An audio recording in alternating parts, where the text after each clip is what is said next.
And in the background, this is another pasta that we're going to use. It's called Bucatini. That is a wonderful dish of my friends from Tenazzi Wines and Terranova Imports that we worked with for years out of Italy.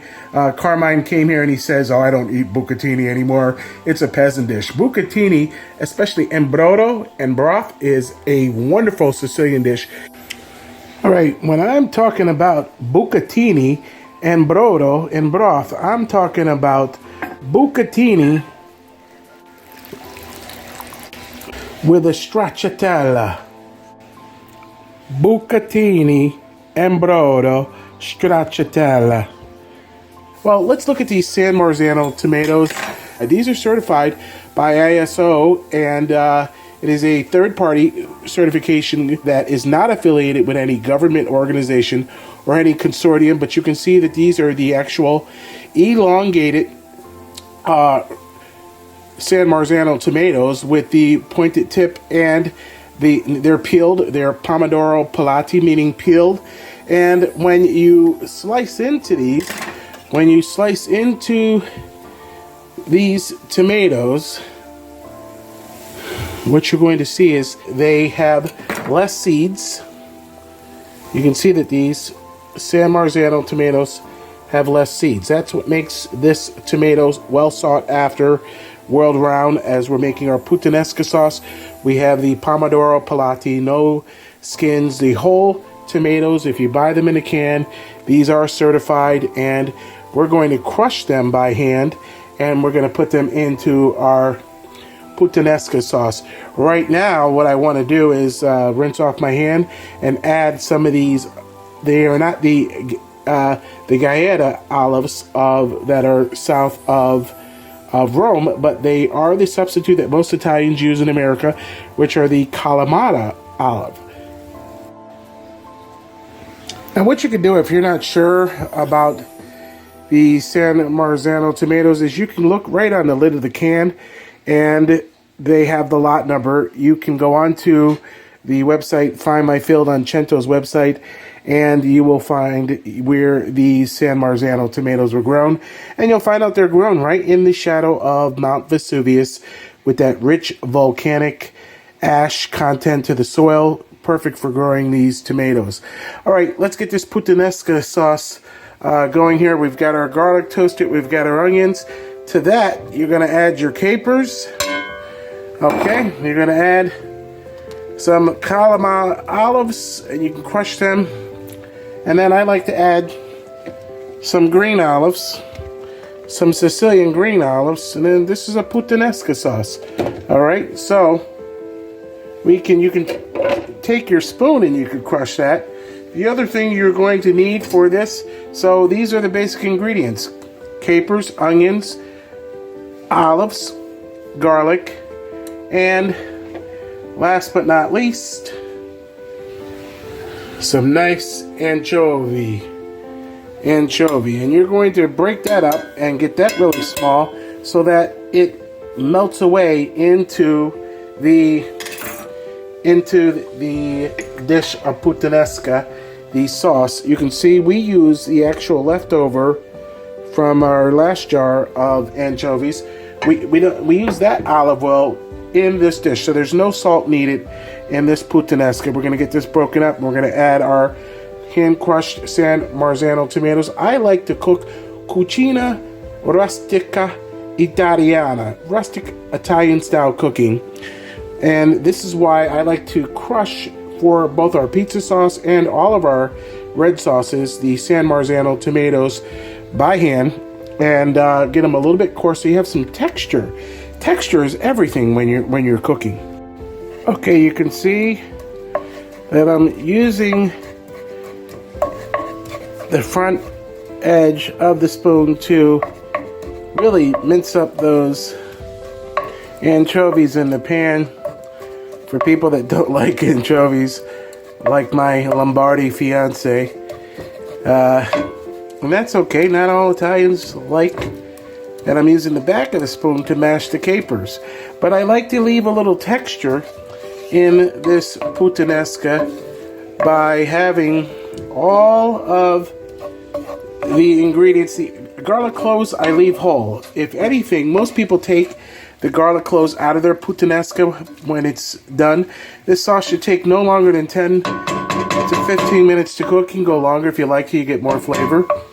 But as you add your San Marzano tomatoes, and I'll get the rest of that out of the bowl in a minute, you then want to take your dried parsley and your dried oregano and sprinkle that over the San Marzano tomatoes and add a teaspoon of brown sugar to balance out the acidity. Alright, so let's add this right here. There's our brown sugar. Put that right on top. You can get that mixed into there. And last but not least, these Calabrian little dried hot peppers. You can see them there.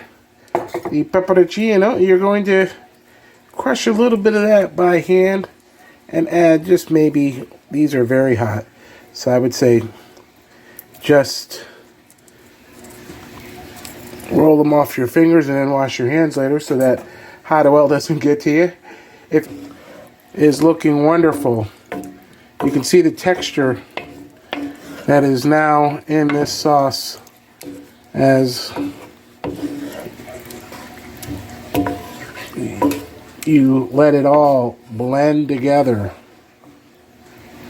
Puttanesca. Okay, so we have now our Cintione Palermitano pizza dough. We're using the 17.75 ounce in our pan here. We're going to let this rise on the warm stove top for about a half hour. We got our baccalà soaking there, and salted cod. And we're going to use some of the puttanesca sauce on here. We're also going to use puttanesca sauce for our arancini.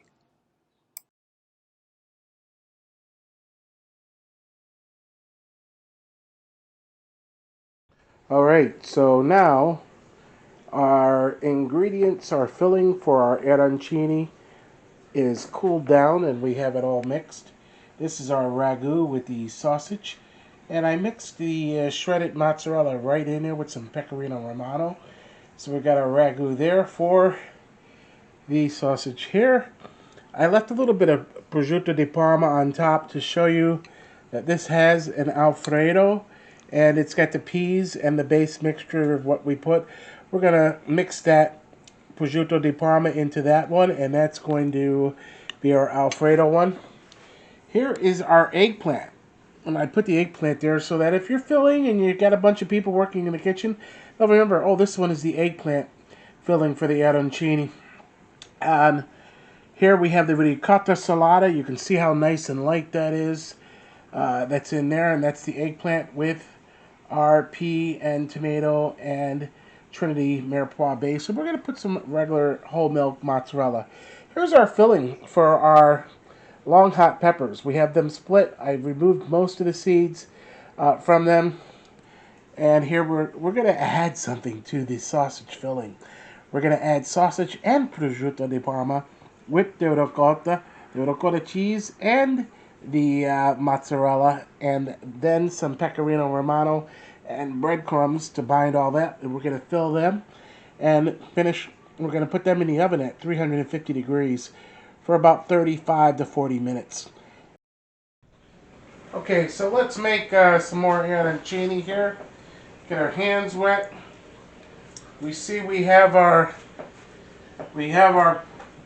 stuffed Longhots that are done. They look beautiful with the little breadcrumb on the topping on the top of them, and we're gonna have stop in a minute and have a couple of those as a snack. But our hands are wet. What we want to do is take a little bit of this saffron rice, and we want to get it formed into a pancake shape. Make a little indentation here.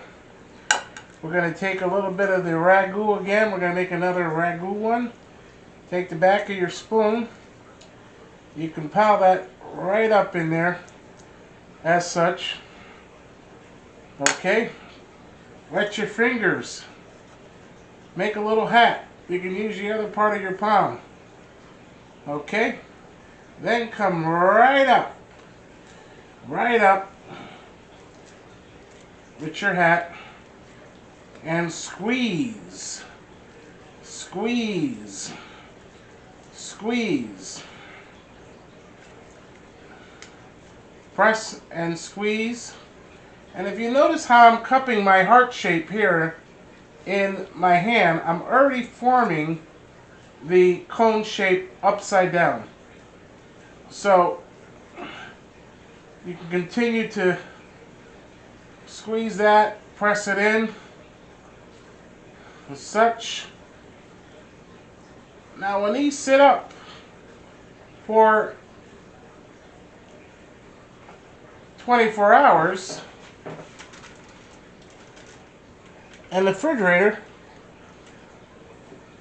tomorrow when we put them in the flour and water slurry, the pastella, and then roll them into the breadcrumbs and fry them at 350, 356 degrees Fahrenheit in canola oil in that big yellow pot over there, or the red one there.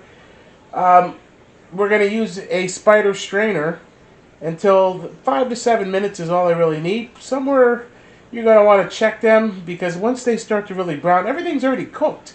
So you don't really have to leave it in the oil for 7 minutes. You can, maybe 4 minutes it might be done.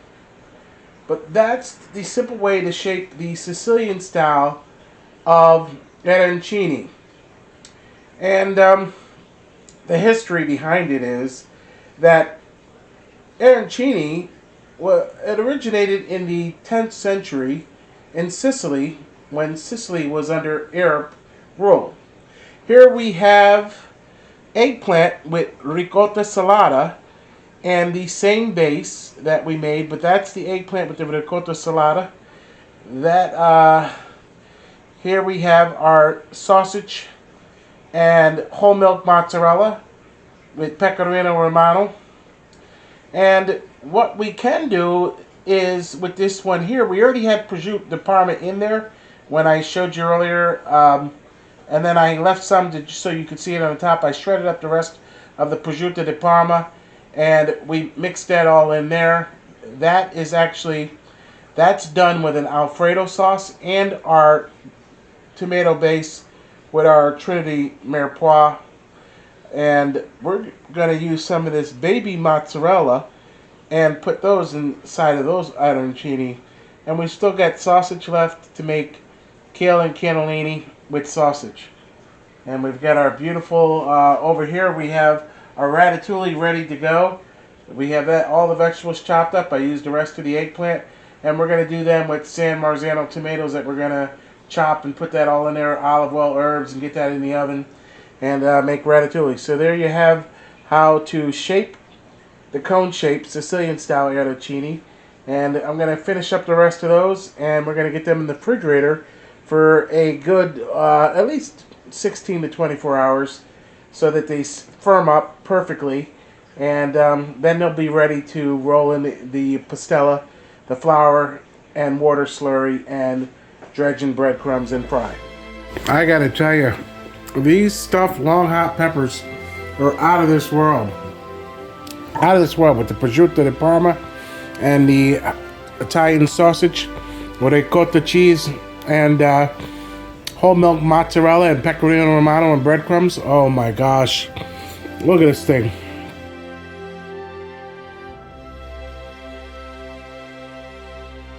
All right, here we are. It's the next day. We let our arancini refrigerate overnight, and they're nice and firm. Over here we have our pastella and our Italian breadcrumbs. We already used our thermometer to check the oil, and it's right at 350. So we're going to get started here and get one of these arancini in the slurry. So what you want to do is you really want to get it covered in the slurry as such.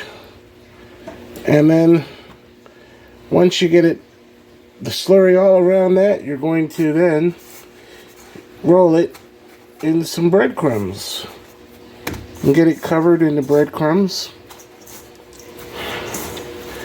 nice and lightly. Okay, and then you're going to gently lower that into the oil without getting your fingers into the oil. Alright, we're going to let that cook in the oil. We could do another one, but let's test our first one and see how it comes out. Alright, so our arancini are coming out beautiful. You can see we've got one more in the oil here, and we'll take that right up and let that drain. Let them drain for, count to 20. This way, when you put them on the paper towel, they won't be, you've drained most of the grease from them. That's what I strongly suggest. And you can see that you don't have to perfectly have the rice surrounding, because you can see some of that good sausage ragu coming through the side there. But that's beautiful, and I'm going to show you how we can present the arancini and plate them. Alright, to plate the arancini, I took a little bit of our zucchini and squash, a little bit of onion, and I'm grilling it here in this pan.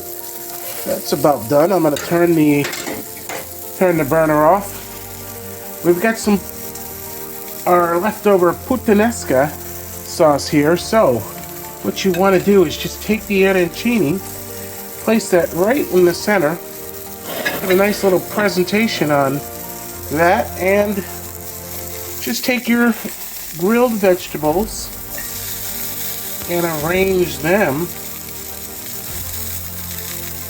around your arancini, your rice balls. Now, I'm going to show you something here. Never go all the way around with your arrangement on a plate, on a dish. What you always want to do is you want to have a starting point and a finishing point. So at this point, we're going to put some onion there, put some onion right here, get some nice color.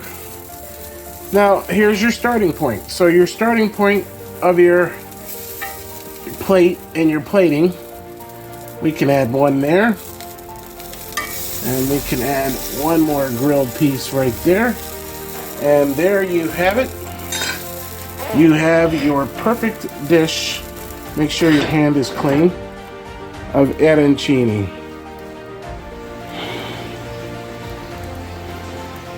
Isn't that beautiful? Then you can plate the rest of them the same way. We've got tons of mint. Basil right now is hard to come by, but mint was so much easier to come by. And there is your arancini, your rice balls, Sicilian style. Alright, so here is our arancini, our Sicilian rice balls. This one has the sausage ragu inside, and I would say have a tablespoon anyways, because you've got the Puttanesca sauce in the bottom there. So let's just cut right into this and look. Oh, look at that. Look at that. That's yummy looking. Absolutely. And you can see how we've got all those wonderful ingredients in there. And of course, we've got to do this. The taste.